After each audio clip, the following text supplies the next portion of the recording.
Marta Oliveri. Violencia y pedagogía. Ensayo teórico y didáctico sobre la propuesta programática C.D. y V. Programa contra la discriminación y la violencia. Un nuevo abordaje acerca de la problemática social desde la comunidad educativa. Programa dependiente de la Subsecretaría de Acción Cultural de la Secretaría de Cultura del Gobierno de la Ciudad de Buenos Aires. Prefacio. Ya desde sus inicios etimológicos, cultura, del latín cultos, cultivo, ha tenido por significado el ser producto de la acción de cultivar, cuidar y producir. Esta primera acepción nos permite volver al sentido amplio de la acción cultural, comprendiéndola como aquella actividad de signo positivo que actúa sobre el medio en función de generar algo nuevo que resulte beneficioso para la comunidad. Cultura es, entonces, la totalidad de las acciones que ejerce el hombre sobre todas las entidades y con todos los recursos que tiene en sus manos para generar un nuevo estado de cosas que determine el mejoramiento de todos los aspectos de su vida. Desde este concepto, consideramos que la acción cultural de nuestra Secretaría se extiende hacia todos los aspectos del hacer humano, el hecho educativo, la organización económica, el comportamiento social. Es, por lo tanto, nuestro compromiso la elevación de nuestra cultura en términos que abarque los aspectos mencionados. Por ello, hemos considerado indispensable la interacción con las otras esferas de trabajo, como la educación y las instituciones que tienen por objeto la problemática económico-social. Esta actitud resulta imperiosa para la consecución de un verdadero cambio cultural. De ahí que, desde nuestra Secretaría, se promueva un proyecto cuyas derivaciones serán amplias. La acción cultural que ponemos en marcha con el programa contra la discriminación y la violencia tiene como objetivo primario un diagnóstico acabado de la situación económica, social y cultural de nuestra población urbana, a fin de poder instrumentar desde la esfera educativa y social, tanto en las escuelas como en los centros barriales, actividades que promuevan el desarrollo de cambios a corto y mediano plazo, adecuando las estrategias a las necesidades comunitarias. Es nuestra finalidad construir una nueva cultura que se base en la solidaridad, la integración de las minorías, el respeto por los más débiles y el fortalecimiento de los lazos entre los diversos grupos culturales. Solo así podremos llevar adelante el verdadero acto cultural que desde hace tanto tiempo nuestra sociedad reclama. Firmado Marta Oliveri. Primera parte. Aproximación teórica. Violencia, etimología y concepto. Violencia viene del latín. Se refiere a todas aquellas acciones que ejercen la fuerza contra otro. De ahí que derive de ella el concepto de violación, con la misma raíz. Sería extendernos infinitamente a la historia de la humanidad si tuviéramos que representar en estas páginas los efectos que la violencia ha tenido sobre las diferentes culturas. Nuestra historia judeocristiana está fundada en un sinfín de actos violentos. Podemos decir, en suma, que la conquista de los pueblos es el macroejercicio de la violación. Para que semejante hecho suceda, debe existir una disparidad de fuerzas y la posibilidad de ejercer una acción contra la voluntad de otro, en el marco de la aceptación general o bajo el resguardo del ocultamiento adecuado.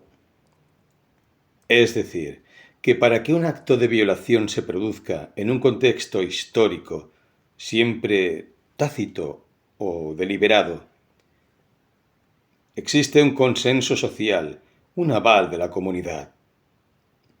No podemos asegurar que ningún hecho sea estrictamente individual, en tanto el hombre es un ser gregario, cuyas acciones ocurren en interacción permanente con sus semejantes. De ahí que sea desestimable el concepto de individuo versus sociedad. La interacción es inevitable desde que la humanidad comenzó a reunirse en clanes y luego en tribus. Hauser explica: desde su amplio ensayo social y antropológico, tanto el origen de la sumisión, a través de la historia social de la literatura y el arte, tomo 1:12, división del trabajo, como también el enfrentamiento tribal que surge con el nacimiento de la economía administrada a partir del nacimiento de la organización del cultivo y la ganadería. El origen de la monogamia, según este autor, parte asimismo de la necesidad de mantener dentro de la tribu una mano de obra constante que garantice la estabilidad del grupo, lo cual se consigue a través del sojuzgamiento de la mujer y la vigilancia de su prole. El ensayista argentino Luis Frontera, por su parte, se refiere al hecho violatorio como origen de nuestra civilización argentina. Dice Frontera: una gota de semen y una gota de sangre son el origen de la cultura argentina. Para el autor, la incapacidad de ejercer la conquista, es decir, la acción violatoria sobre la tierra, desemboca en la violación de la India. Citamos aquí sus palabras: carente el río de la plata de metales preciosos, el objetivo fundamental del español fue la sumisión, cautiverio y violación de las Indias. Y agrega: hijos de una violación mítica que los argentinos mestizos. La madre es la sombra entrañable de una cautiva que lo acompaña. El padre es nadie, o en el mejor de los casos se ha convertido en un criollo que muere en el exilio. Sin embargo, muchas son las concepciones que nos hablan de una tendencia natural a la agresión, resguardándose en el precario concepto de la conservación de la especie. Tengamos en cuenta que no es precisamente el instinto de conservación el que ha llevado a la humanidad a diezmar su propio hábitat, motivo por el cual este llamado instinto agresivo estaría más relacionado con la negación de la preservación de la especie humana que con su evolución hacia peregrinos paraísos que nos ha regalado la mitología de todos los tiempos. En su trabajo 33, denominado La femineidad, Freud expresa conceptos que define como inobjetables aspectos de la relación madre e hija. Dice el autor: orientamos ahora nuestro interés hacia la disolución de esta poderosa vinculación entre la niña y su madre. Se refiere al vínculo con la madre como primer objeto amoroso. Sabemos de antemano que su destino es perecer, dejando el puesto a su vinculación con el padre, y tropezamos con el hecho que nos muestra el camino que debemos seguir. En este avance de la evolución no se trata de un mero cambio de objeto. El apartamiento de la madre se desarrolla bajo el signo de la hostilidad. La vinculación a la madre se resuelve en odio, y según agrega Freud, este puede perdurar toda la vida o ser parcialmente compensado siendo una parte dominada y perdurando otra. La gravedad de estos conceptos, que en última instancia son parte de una titánica tarea de un hombre tan genial como falible, atravesado por los prejuicios y avatares de su época, solo existe en el hecho de que se han naturalizado a punto tal que contribuyen a la concepción de una base de hostilidad y odio como idea básica del desarrollo de la naturaleza humana y acentúan la suposición del concepto de violencia como un hecho natural e irremediable en la evolución social. En este caso específico, dando por sentada la elaboración de la sexualidad adulta femenina como una ruptura amorosa de la niña con la madre, es decir, propendiendo a instalar desde el pensamiento científico la inevitabilidad de la fractura amorosa de la mujer consigo misma. En otras palabras, la ruptura de una posible conciencia histórica de siglos de sojuzgamiento en función de una elección que, más que elección amorosa, pareciera apuntar a la acepción de un sistema político, social y cultural inmutable, el sistema patriarcal. De estos conceptos quedaría entonces una inquietante conclusión acerca de nuestra naturaleza humana y su expresión en el mundo. La violencia naturalizada como resorte evolutivo de la historia.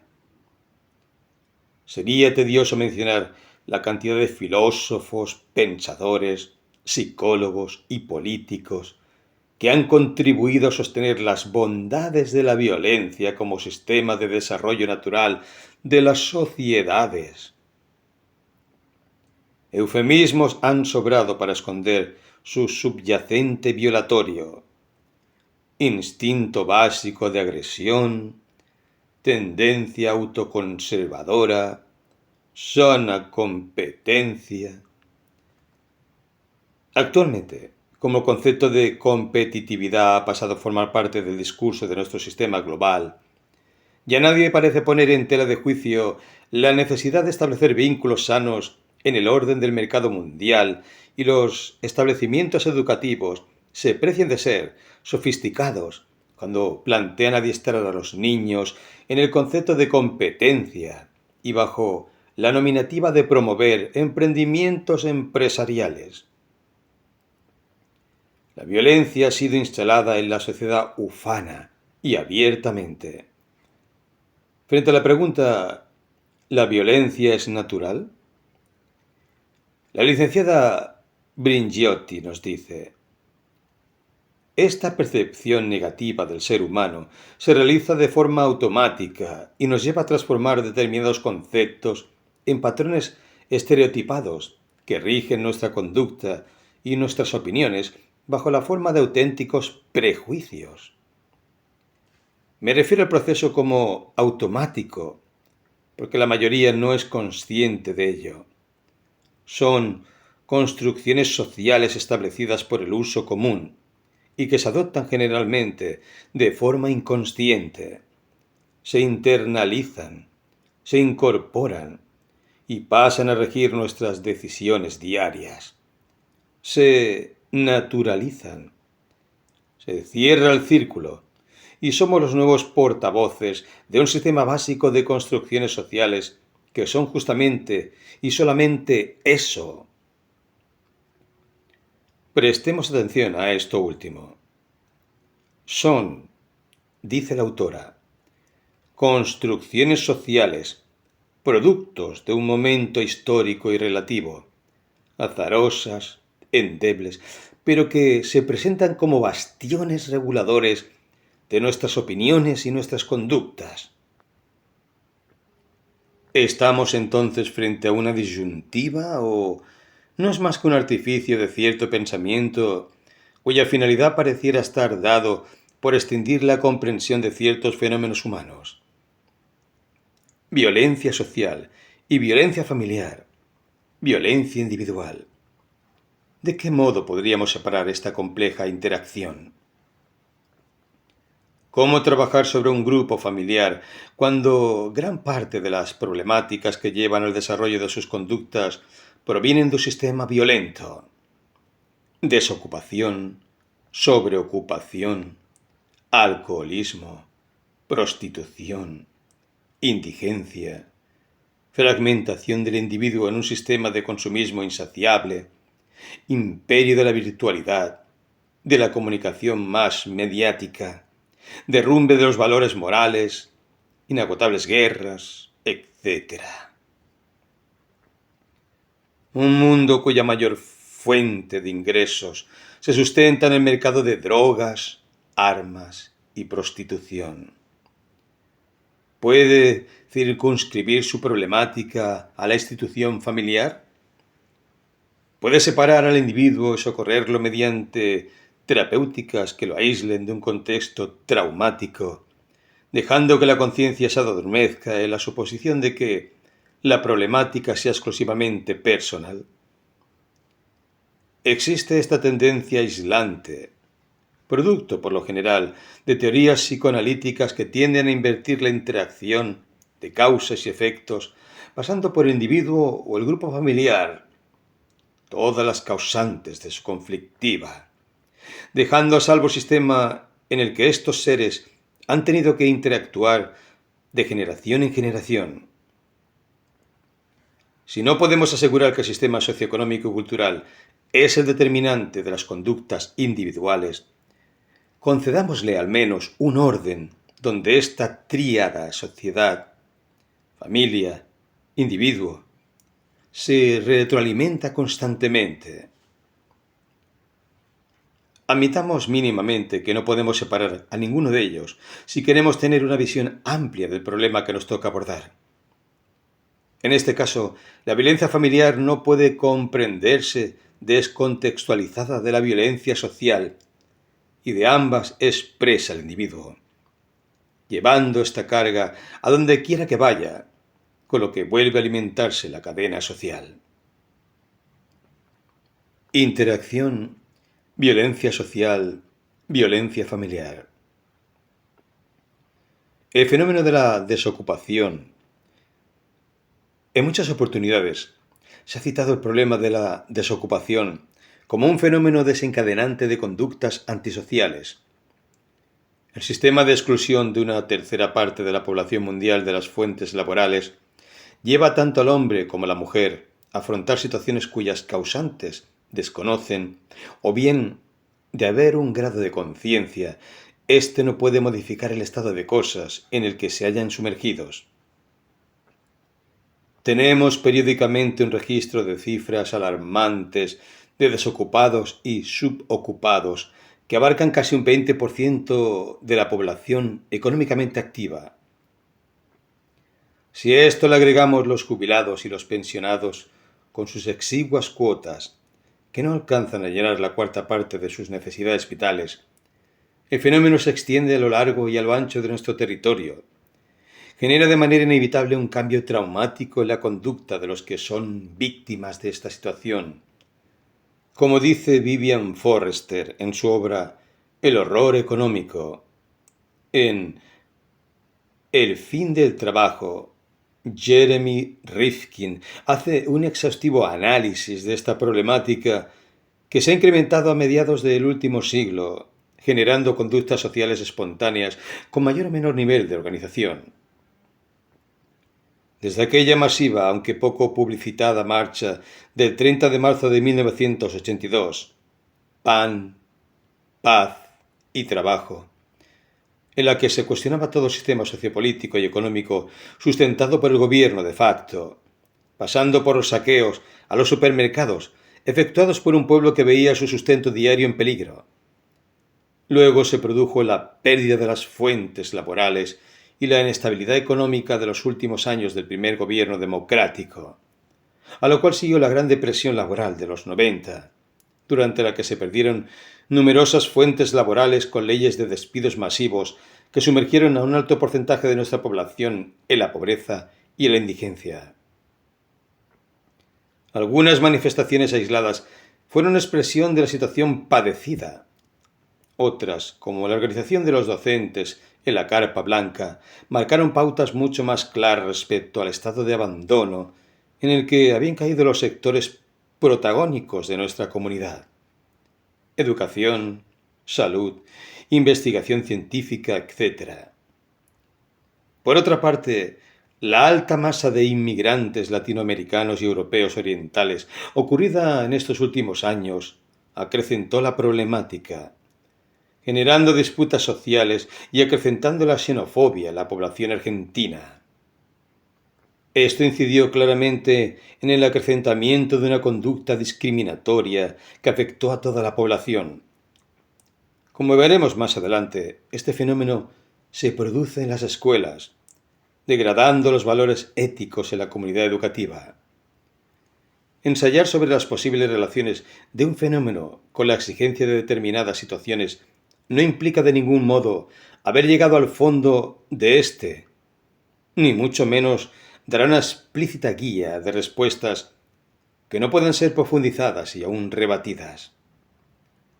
Existen, sin embargo, algunos aspectos que bien pueden, por lógica deductiva, desencadenar en lo que llamaríamos aspectos sociales interactuando con el grupo familiar. Vivian Forrester nos expresa en su libro de qué modo la pérdida de la fuente laboral, el sentimiento de prescindibilidad, genera en el desocupado sentimientos de culpa y vergüenza. Dice la autora: despojados de empleo, se los culpa por ello, se los engaña y tranquiliza con promesas falsas que anuncian el retorno próximo de la abundancia, la mejoría rápida de la coyuntura afectada por los contratiempos. Se los convence de ser responsables de su situación. Esto termina generando un hondo sentimiento de culpa. Agrega Forrester: se acusan de aquello de lo cual son víctimas. Se juzgan con la mirada de quienes los juzgan. Adoptan esa mirada que los ve culpables y a continuación se preguntan: ¿qué incapacidad? ¿Qué vocación de fracaso? ¿Qué mala voluntad? ¿Qué errores los llevaron a semejante situación? De esta situación, cuya salida obviamente no depende de su voluntad, comienzan a sentir vergüenza. Y según la autora, nada debilita ni paraliza tanto como la vergüenza. Y asegura Forrester que es la vergüenza justamente la que permite imponer la ley sin hallar oposición y violarla sin temer la protesta. Paraliza cualquier resistencia. Impide, rechaza desmitificar, enfrentar la situación. Más aún, continúa, la vergüenza permite explotar esta resignación, así como el pánico virulento que ella logra crear. Un ser humano que lleva este mandato de muerte dentro de sí difícilmente puede integrarse con el reposo emocional que da la dignidad dentro de un contexto familiar. Surgen así estados depresivos que alejan al individuo de su relación comunicacional con los otros miembros de su familia. La imagen de oprobio que le devuelve el contexto social puede desembocar en conductas agresivas. La necesidad de escapar del círculo de prescindibilidad puede llevarlo al alcoholismo. Las necesidades económicas imposibles de satisfacer pueden empujarlo a conductas delictivas. No es casual que en las épocas de recesión y caos social los delitos asuman su mayor porcentaje. La impotencia con respecto al contexto social busca su placebo en reproducir sobre los miembros más débiles de la familia la coacción y el maltrato al que se sienten sometidos. Sabemos, sin embargo, que el maltrato dirigido hacia el niño y la mujer no son de ningún modo aspectos exclusivos de las clases bajas. Estos nos lleva a poner el énfasis en la multiplicidad de factores que interactúan, dando como resultado la desestructuración familiar. Está comprobado que el abuso sexual en los niños ocurre con frecuencia en los sectores de medios y altos recursos. ¿Cuáles son los aspectos que se intercalan para que estos fenómenos ocurran? ¿Es el psicópata un producto social, familiar, genético? ¿Por qué han aumentado tanto las cifras de maltrato y abuso en los últimos años?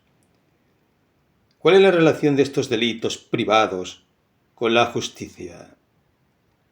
¿Por qué existe la tendencia ciertamente creciente a victimizar a la víctima? Evolución de los esquemas de interacción familiar, sociedad, individuo. M. Bringiotti nos presenta un esquema evolutivo de las distintas concepciones de interacción entre los aspectos sociales y los familiares. En un principio se refiere a los llamados modelos unicausales, denominados así porque se ocupan de analizar factores independientes entre sí, que abarcan distintas áreas como la individual, la psicológica y la social, pero sin plantear entre ellas una verdadera interacción. De acuerdo al llamado modelo psicopatológico, el maltrato aparecería como consecuencia de características de personalidad y desórdenes psicopatológicos de los padres. Según refiere la autora, estudios posteriores han mostrado que solo el 10% de los padres presentaban desórdenes mentales o psicopatías graves.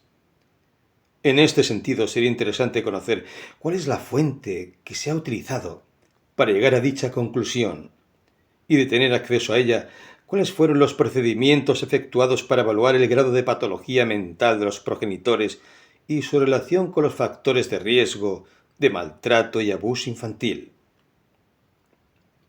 El modelo sociológico pone todo el acento en los aspectos socioculturales que generarían diversos estados cuya desembocadura sería el maltrato. Situaciones tales como el estrés familiar, el aislamiento social, la aceptación social de la violencia y la forma de organización social en lo que respecta a la aceptación de la violencia. El enunciado se refiere a la aceptación y aprobación cultural del castigo físico y la agresión verbal como métodos disciplinarios para la educación de la niñez.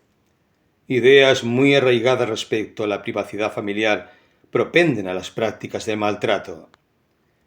Es importante respecto a este punto, y más específicamente en lo que respecta al abuso sexual, remitirse a otros autores que tratan la problemática de la familia endogámica y su relación con las prácticas de abuso sexual infantil, de modo exhaustivo y profundo. Por otra parte, la concepción de apropiamiento del niño como parte de una propiedad privada, es decir, el fenómeno de clasificación del más débil, fue el soporte de situaciones abusivas hacia los niños. El segundo modelo que da a conocimiento a la autora es el modelo de la segunda generación o de la interacción social. En este modelo no se exige la unidireccionalidad, sino un conjunto de factores que se intercalan y se influyen unos a otros. Es el modelo ecológico sistemático formulado por Blesky, el cual nos proporciona, según Brigiotti, un esquema útil para integrar y considerar los distintos contextos implicados en la ocurrencia del maltrato infantil. Dentro del mismo encontramos 4 contextos cuya interacción determina la resultante conductual respecto al maltrato infantil. El desarrollo ontogenético implica todo aquello que tenga que ver con la herencia y la historia familiar. Repetidas situaciones de maltrato a lo largo de una historia familiar pueden tender al desarrollo de las mismas conductas en sus descendientes. ¿Quizás algún mecanismo prolongado de compulsión a la repetición? ¿Por qué no? El individuo es su circunstancia, pero además la memoria, a veces innominable, de una historia. Tal vez Freud no se negara a ser condescendiente con semejante osadía del pensamiento en traslación deductiva. El segundo contexto sucede en el nivel de microsistema. Sin extendernos demasiado, se trata de las relaciones intrafamiliares, en las que pueden evidenciarse el grado de violencia conyugal, la incidencia de ésta sobre los hijos, la tolerancia al estrés, síntomas depresivos, alteraciones de la personalidad. Todo esto en interacción con variables en el comportamiento de los hijos y su relación con el desencadenamiento del maltrato infantil. Los contextos tercero y cuarto se refieren a las estructuras sociales y culturales. El exosistema es el conjunto de estructuras sociales que afectan el contexto inmediato, según otro especialista citado por la autora.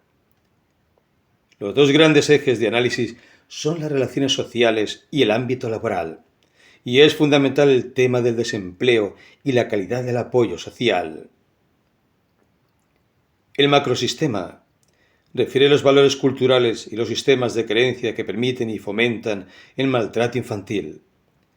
La primera se refiere al aspecto económico, situación de desempleo, crisis económica. La variable estructural se especifica en lo que hace al grado de protección, asistencia que afectan al sujeto para acceder a la protección de asistencia y recursos necesarios en caso de crisis. Por último, las variables culturales refieren los valores predominantes que cada grupo social, en determinado momento histórico, asume para el cómo educar a sus hijos. Existen otros modelos que surgen en la década de los 90, llamados de tercera generación. Estos enfatizan, dice Bringiotti, según autores como Hamerman, la necesidad de pasar de la descripción a la explicación del maltrato infantil.